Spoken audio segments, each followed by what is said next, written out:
საგარეო საქმეთა სამინისტროში შედგა შეხვედრა და იყო საუბარი. აქამდე მინისტრი იბარებდა და ახლა ელჩი თავისი შედგა საუბარი. შალვა პაპუაშვილი ასეთ ცდილობს გაამართლოს საგარეო საქმეთა სამინისტროს დუმილი ირანის ელჩის მუქარაზე, ვინც ტრამპს მხარიაობა ფასის გადახდა მოუწევს. სოციალურ ქსელში გამოქვეყნებული ამ მუქარანარევი განცხადების შემდეგ ირანელი დიპლომატი საგარეოში არავის დაუბარებია. როგორც გაირკვა, ის იქ მეორე დღეს თავად მივიდა და ვითარებაში გარკვევაც თვითონ სცადა, თუმცა რაში გაარკვია სეიედ ალიმოჯანი დიპლომატიურ უწყებაში არ ვიცით. რა თქმა უნდა, საუბარი მისვლების გარეშეც არის ხოლმე ერთი.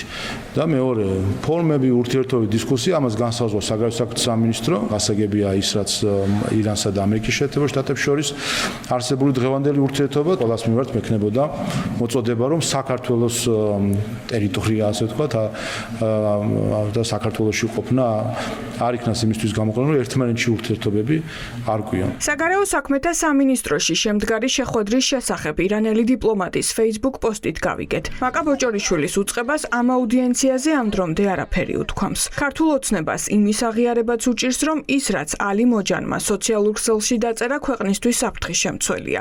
ერთადერთი, ვინც დღეს ეს აღიარა, ეკა სეფაშვილი იყო და დიპლომატის მუქარას ახსნა მოუძებნა. ირანის ელჩის განცხადება, რა თქმა უნდა, არ არის ასე ვთქვათ, იმ ფარგლებში, რაც უნდა იყოს ჩვეულებრივი დიპლომატის უფლება მოვალეობების ფარგლებში, რა თქმა უნდა, ცდება.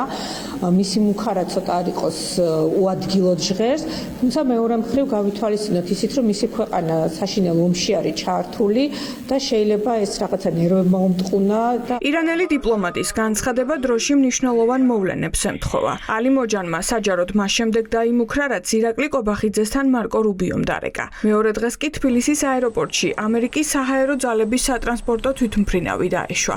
თავდაცვის კომიტეტის ყოფილი ხელმძღვანელი დარწმუნებულია, რომ ირანის ელჩის მუქარანარევი განცხადება ქართულ ოცნებასთან შეთანხმებული იყო. ეს შეიძლება აქტიურობდეს ირანელი დიპლომატი ირანში, ალბათ მარტო და საქართველოში ხო?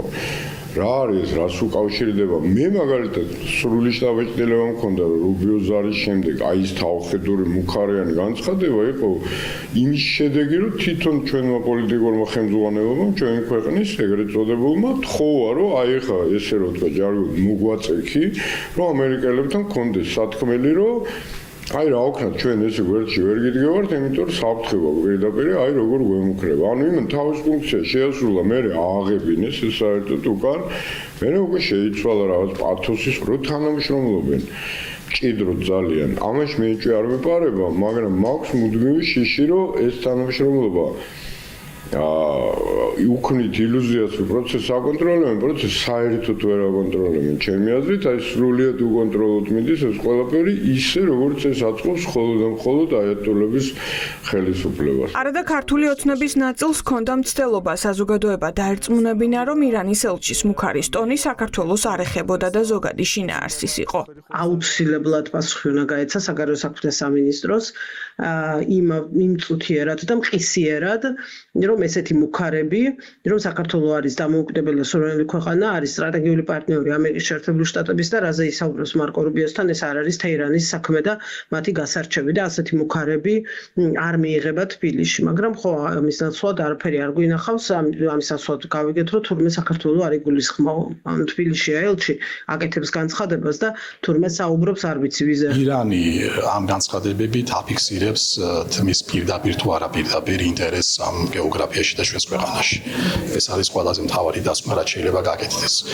და რატომ აკეთებს, ალბათ, რატომ აფიქსირებს ეს მათ შორის, მოქმედ ხელისუფლებასაც უნდა ვკითხოთ, რა აძლევს ირანის ელჩს ასეთი განცხადებების საშუალებას. ირანის ელჩის მუქარაზე არ რეაგირებენ, სამაგიეროდ სიტყვას არ არჩენენ და საგარეოში დემონსტრაციულად იბარებენ საქართველოს მოკავშირეებს. ევროპელ დიპლომატებს, რომლებიც ქართულ ოცნებას დემოკრატიული გზიდან გადახვევის გამო აკრიტიკებენ. ქოცება გახადეს შესაძლებელი, რომ ჩვენს სუვერენულობას, ჩვენს ისტორიას და ჩვენს ეროვნულ ღირსებას პატივს აღარცემდნენ ელჩები და ბედავდნენ ქართულ ხალხთან თითის ქნევით საუბარს. აი ეს არის ქოცური ანტიქართული პოლიტიკის ყველაზე პირდაპირ და მკაფიო შედეგი. ჩვენ კიდევ ერთხელ ვნახეთ ის თუ რამდენად ალბათ სუვერენულია ოცნების საგარეო უწყება, მაშინ როდესაც ისინი იბარებენ ევროპის ქვეყნების ელჩებს და ამ შემთხვევაში არ მოხდა ელჩის დაბარება ამ უქრაინავი განცხადების ფონზე. ირანის ელჩმა დღეს ქართულ საზოგადოებას კიდევ ერთხელ მიმართა საჯაროდ და დაწერა, რომ ორი ქვეყნის ისტორიამ ირანის და საქართველოს ბედი ერთმანეთთან მჭიდროდ დააკავშირა.